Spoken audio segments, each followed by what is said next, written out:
Эх, ежики, ежики, есть иголки, ножики, а за эти ножики срок дают большой.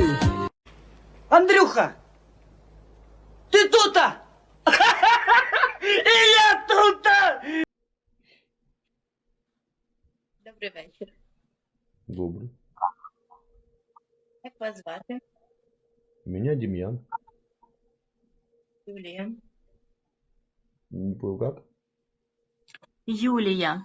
А, Юлия. Ага. О чем беседуете, Юля?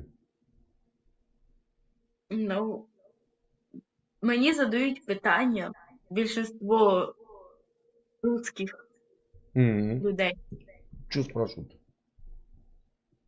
Чому я розмовляю на українській? Ну, сейчас начнется! Ну, я думаю, это ваш родной язык. Да. А на яке Просто- питання відповідає 7 відмінок української мови? Що? На яке питання відповідає 7 відмінок української мови?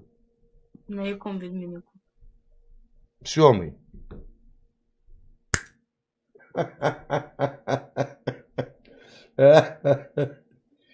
Все, блядь.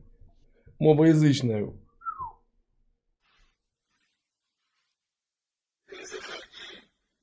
Если что,